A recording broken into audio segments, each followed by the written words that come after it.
Hi అండి. నమస్తే. Welcome to my channel ఆనందాల హరివిల్లు. ఎలా ఉన్నారందరూ? బాగున్నారా? నేను కూడా చాలా బాగున్నాను. ఈరోజు వీడియోలో నేను కొన్న కొత్త స్టవ్కి నేను చేసుకున్న పూజ, అలాగే నేను పెట్టుకున్న కొత్త ఆవకాయని మీతో షేర్ చేసుకుంటున్నాను. అదేంటో చూసే ముందు నా వీడియో కనుక ఫస్ట్ టైం చూస్తుంటే నా ఛానల్ని సబ్స్క్రైబ్ చేసుకోండి. వీడియో నచ్చితే లైక్ చేయండి, షేర్ చేయండి, కామెంట్ చేయండి. ఇప్పుడైతే లేట్ చేయకుండా వీడియో చూసేయండి. ఇదైతే నేను కొన్న కొత్త స్టవ్ ఫ్యాబర్ కంపెనీ 4 బర్నర్స్ అండి. ఆటోమేటిక్, లైటర్తో పని లేదు. ఇదైతే స్టవ్ వచ్చిన ఫస్ట్ టైమే ఓపెన్ చేసి చూసాను. ఆన్లైన్లో తెప్పించుకున్నానండి స్టవ్ అయితే చాలా బాగుంది. నాకైతే చాలా బాగా నచ్చింది కూడా. ఆన్లైన్లో చూసి తెప్పించుకున్నాను కదండి, అందుకనేసి వచ్చిన వెంటనే ఇలాగా ఓపెన్ చేసి చూసాను. ఏదైనా డ్యామేజ్గా ఉంటే మళ్ళీ రిటర్న్ పెట్టుకోవచ్చు కదా, అందుకనేసి 7 డేస్ టైం ఉంటుంది. ఆ లోపల ఏదైనా ప్రాబ్లం ఉంటే చెక్ చేసుకోవచ్చు అనేసి ఇలాగా వచ్చిన వెంటనే ఓపెన్ చేసి మొత్తము కూడా చూసాను. స్టవ్ అయితే చాలా పర్ఫెక్ట్గా చాలా బాగుందండి. నాకైతే చాలా బాగా నచ్చింది. ముందున్న స్టవ్కి ఈ స్టవ్కి స్లాబ్ పైన ప్లేస్ కూడా చాలా బాగా కలిసి వచ్చినట్టు అనిపించింది. ఇక్కడైతే సెల్ వేసామంటే ఇంకా మనకి లైటర్తో పని లేదు, ఆటోమేటిక్గా మండుతుంది స్టవ్. ఇంకా ఇవైతే బర్నర్స్, ఒకటి పెద్ద బర్నర్ వచ్చింది, ఇంకొకటి మీడియం, 2 వచ్చి స్మాల్ బర్నర్స్ వచ్చాయి. స్టాండ్లు అయితే చాలా హెవీగా ఉన్నాయండి, చాలా స్ట్రాంగ్ ఉన్నాయి. స్టవ్ అయితే నాకు మాత్రం చాలా బాగా నచ్చిందండి. ఇది పెద్ద బర్నరు, ఇది మీడియం బర్నరు, ఇది 2 కూడా చిన్న బర్నర్స్ వచ్చాయి.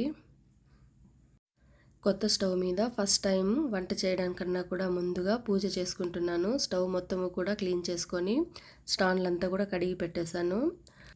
పాత స్టవ్ ఉన్నప్పుడైతే మామూలుగా మొత్తం క్లీన్ చేసుకున్న తర్వాత చాక్పీస్ తోటి ముగ్గు పెట్టుకొని దాని మీద పసుపు కుంకుమ పెట్టుకొని పూజ చేసుకునేదాన్ని. పాత స్టవ్ కూడా చాలా బాగుండిందండి, నాకైతే చాలా బాగా నచ్చింది. 8 ఇయర్స్ వర్క్ చేసిందండి పాత స్టవ్ అయితే. నేను కొన్న తర్వాత కంటిన్యూగా వాడుతూనే ఉన్నాము. నార్మల్గా కూడా వంటలు అనేది ఎక్కువగా చేస్తూ ఉంటాను. ఇంట్లో నాన్ వెజ్ ఐటమ్స్ ఎక్కువగా వండుతూ ఉంటాను. ప్రతిరోజు ఉంటుంది నాన్ వెజ్ అయితే. డీప్ ఫ్రై ఐటమ్స్ కూడా ఎక్కువగా చేస్తూ ఉంటాను. ఎక్కువగా స్టవ్ మీద ఆయిల్ అంతా కూడా పడుతూ ఉంటుంది. నార్మల్గా క్లీన్ చేయడం కన్నా కూడా ఎక్కువగా కడిగేస్తూ ఉంటాను నేను స్టవ్ని. అలా చేస్తేనే నాకు స్టవ్ క్లీన్గా ఉన్నట్టు అనిపిస్తుంది. ఆయిల్ జిడ్డంతా పోయేసి. అంత ఎక్కువ రఫ్ యూస్ చేసినా కూడా నాకైతే మా పాత స్టవ్ 8 ఇయర్స్ వర్క్ చేసిందండి. ఇప్పుడు కూడా బాగుంది, కానీ బర్నర్స్ పోయాయి. నేను మళ్ళీ దాన్ని రిపేర్ చేయించాను, అయినా కూడా అది సరిగా పనిచేయలేదు. అందుకని కొత్త స్టవ్ తెప్పించుకున్నాను. స్లాబ్ పైన స్టవ్ పెడితే ప్లేస్ కూడా బాగా కలిసి వచ్చినట్టు అనిపించింది. ఇంతకుముందు ఉన్న స్టవ్ అయితే స్లాబ్ మొత్తము ఫుల్ కవర్ అయ్యింది, ఇదైతే ఫుల్ ప్లేస్ ఖాళీ ఉంది. ఫస్ట్ టైం కదా, అందుకని పాలు పొంగిస్తున్నాను. పాలు కూడా చాలా బాగా పొంగిందండి. పూజ అయిన వెంటనే ఫస్ట్ టైం పాలు పొంగించి ఆ పాలుతోనే పాయసం చేశాను. ఫస్ట్ టైం కదా, అందుకని స్వీట్తో స్టార్ట్ చేశాను అనమాట. పాయసం కూడా చాలా బాగుండింది. మా ఇంట్లో స్వీట్ ఐటమ్స్లో మా పిల్లలు ఎక్కువగా ఇష్టపడేది తినేది పాయసం ఒకటే. నేను ఎప్పుడు పాయసంలో డ్రై ఫ్రూట్స్ అనేది ఎక్కువగా వేస్తుంటాను. ఫ్రెష్గా దంచిన ఇలాచి, మంచి ఫ్లేవర్, చాలా బాగుంటుంది. పాయసం కూడా రెడీ అయిపోయింది. కొత్త స్టవ్ మీద ఫస్ట్ టైం చేసిన స్వీట్ రెసిపీ కదా, అందుకని దేవుడికి నైవేద్యంగా పెట్టి పూజ అనేది చేసుకున్నాను. ఈరోజైతే నేను ఇంట్లో చేసుకున్న పూజ. ఎప్పుడు చేసుకునే పూజ అయినా ఈసారి ఎందుకో కొంచెం కొత్తగా అనిపించింది. కొత్త స్టవ్ మీద వంట చేసి కొత్తగా పూజ చేసుకున్నట్టు చాలా హ్యాపీగా అనిపించింది. ఇంకా ఇదైతే మధ్యాహ్నం లంచ్లోకి చింతాకు పప్పు, చింతాకు పులిహోర చాలా బాగుంటుంది. ఈ చింతాకు అయితే ఈ సమ్మర్ సీజన్లో మాత్రమే దొరుకుతుంది కదా, ఇలా దొరికినప్పుడు ఫ్రెష్గా వండుకుంటే చాలా బాగుంటుంది. దానికోసం నేను ముందుగానే కందిపప్పుని ఇలా కడిగి తీసుకున్నాను కుక్కర్లో. అందులోకి కొద్దిగా పసుపు, జీలకర్ర, ధనియాల పొడి, కొద్దిగా మెంతి పొడి, కారానికి సరిపడా పచ్చిమిర్చి, చిన్న సైజు టమాటోలు ఒక 2. టమాటోలు అనేది కొంచెం తక్కువే తీసుకోవాలండి, అది వేస్తేనే టేస్ట్ ఉంటుంది. కాకపోతే చింతాకు అనేది ఆల్రెడీ పుల్లగా ఉంటుంది కాబట్టి టమాటోలు అనేది కొంచెం చూసి తీసుకోవాలి.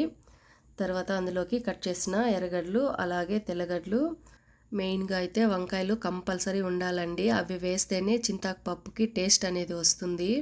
మనం నార్మల్గా పప్పు చింతాకుతోనే చేస్తే అంత టేస్ట్ అనిపించదు. ఇప్పుడైతే మంచినీళ్ళతో క్లీన్ చేసుకున్న చింతాకుని ఇందులో వేసుకుంటున్నాను. మనం చింతాకుని ఎన్నిసార్లు కడిగినా అస్సలు నీళ్ళల్లో తడిచినట్టే అనిపించదండి చింతాకు. అలా అని క్లీన్ చేయకుండా వేసుకోలేం కదా, మంచినీళ్ళతోనే క్లీన్ చేసుకొని అందులో వేసుకున్నాను.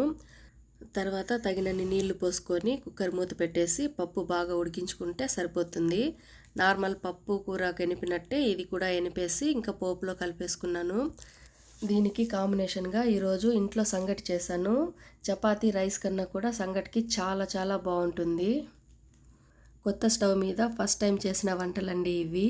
చింతాకు పులిగూర, ఇంకా మటన్ దొమ్మ ఫ్రై, తర్వాత సంగటి. చెప్పాను కదండి, కంపల్సరీ నాన్ వెజ్ అయితే ఉండాలి, ప్రతిరోజు ఉంటుంది. ఎప్పుడైనా ఇంట్లో పూజలు చేసి ఆ రోజు తినకూడదంటే తప్పిస్తే ఇంకా ఎనీ టైం ఇంట్లో నాన్ వెజ్ అయితే ఖచ్చితంగా ఉండాలి. తర్వాత అయితే కొత్త మామిడికాయలతోటి కొత్త ఆవకాయ పెట్టుకున్నాను. నేనైతే ఇక్కడ మామిడికాయ ముక్కలు కొంచెం పెద్ద సైజులోనే కట్ చేసుకున్నాను. ఇవి గిన్నెతో కొలిచి తీసుకుంటున్నాను. ఈ ముక్కల్ని ఇలా కొలిచి తీసుకుంటేనే మళ్ళీ మనం అందులో కలుపుకునే మసాలాలంతా కూడా కరెక్ట్గా వేసుకోవచ్చు. ఇక్కడ నేను తీసుకున్న మామిడికాయ ముక్కలు కరెక్ట్గా 5 గిన్నెలు వచ్చిందండి. గ్లాస్ అయినా సరే, ఇలాగ ఏదైనా బౌల్ అయినా సరే ఇలా కొలిచి తీసుకుంటేనే మళ్ళీ మెజర్మెంట్ కరెక్ట్గా ఉంటుంది మనకు. నేను తీసుకున్న 5 గిన్నెల మామిడికాయ ముక్కలకు 1 గిన్నె దాకా కారం తీసుకున్నాను ఫుల్గా. ఉప్పు మాత్రం కొంచెం తక్కువే తీసుకున్నానండి. 1 గిన్నె కారం పొడి కదా, 3/4 గిన్నె వరకు ఉప్పు తీసుకున్నాను. మళ్ళీ మనకి తక్కువ అనిపిస్తే మళ్ళీ కలుపుకోవచ్చు. అలాగే ఆవపిండి కూడా ఫుల్ 1 గిన్నె తీసుకున్నాను. ఇంకా మెంతి పొడి అయితే పెద్ద స్పూన్ తోటి 2 స్పూన్ల మెంతి పొడి. ఇలాగా ఒలిచి పెట్టుకున్న తెల్లగడ్డలు కూడా. 5 గిన్నెల మామిడికాయ ముక్కలకి నేను ఇక్కడ తీసుకున్న మసాలాలు అయితే పర్ఫెక్ట్గా సరిపోయిందండి, కరెక్ట్గా సరిపోయింది అన్నీ కూడా. మళ్ళీ ఏది కలపాల్సిన అవసరం అయితే రాలేదు. ఇప్పుడు ఇలా తీసుకున్న మసాలాలంతా కూడా ముక్కలకి పట్టేలాగా ఒకసారి ఇలా కలుపుకొని తర్వాత లైట్గా ఆయిల్ వేసుకొని కలుపుకుంటున్నాను. ఇక్కడైతే నేను వేరుశనగ నూనె వాడుతున్నాను. నార్మల్గా మంచి నూనె కూడా వాడతారు కదా ఆవకాయకి, నేను ఇక్కడైతే వేరుశనగ నూనె వాడుతున్నాను. మంచి నూనెని ఇంట్లో అంతగా లైక్ చేయరు, అందుకని చెప్పి నేను ఇక్కడ వేరుశనగ నూనె వాడుతున్నాను. పచ్చి నూనె వాడుతున్నానండి, కాంచిందైతే కాదు. ఈ ఆయిల్ మనం తీసుకున్న మసాలాలంతా కూడా ముక్కలకి బాగా పట్టేలాగా కలుపుకోవాలి. కలుపుతుంటేనే మంచి స్మెల్తో చాలా బాగుండిందండి ఆవకాయ. నేనైతే ఆయిల్ మొత్తం ఒకేసారి పోసేయలేదండి, ఇలా ఆ ముక్కలకి సరిపోయేలాగా ఇలా పట్టించి ఈ ముక్కలనంతా కూడా డబ్బాలో పెట్టేసి దాని మీద ఆయిల్ అనేది వేశాను. ఇన్ని ముక్కలకి నాకు 1 లీటర్ ఆయిల్ అయితే కరెక్ట్గా సరిపోయింది. చూడండి, ఇలా చేసుకున్న ముక్కలన్నిటినీ కూడా డబ్బాలో స్టోర్ చేసుకుంటున్నాను. ఇది 1 or 2 డేస్ అలానే పెట్టేసి మళ్ళీ ఒకసారి కలుపుకొని మనకి కారం కానీ ఉప్పు కానీ ఏదైనా తగ్గినట్టు అనిపిస్తే మళ్ళీ వేసుకోవచ్చు. నాకైతే అన్నీ పర్ఫెక్ట్గా సరిపోయిందండి. ఆవకాయ అంటే కొంచెం కారంగానే ఉండాలి కదా, మరీ అంత ఎక్కువ కారం లేదండి, చాలా అంటే చాలా బాగుండింది. వేడి వేడి అన్నంలోకి ఆవకాయ వేసుకొని నెయ్యి వేసుకొని తింటే చాలా బాగుండింది. మా ఇంట్లో అందరికీ కూడా చాలా బాగా నచ్చింది ఈ ఆవకాయ. ఇప్పుడు మిగిలిన నూనె అంతా కూడా నేను పైన పోసేసాను. కరెక్ట్గా 1 లీటర్ నూనె సరిపోయింది. చూసారు కదండి, నేను కొన్న కొత్త స్టవ్, అలాగే చేసుకున్న పూజ, ఇంకా కొత్త మామిడికాయ ముక్కలతోటి కొత్త ఆవకాయ.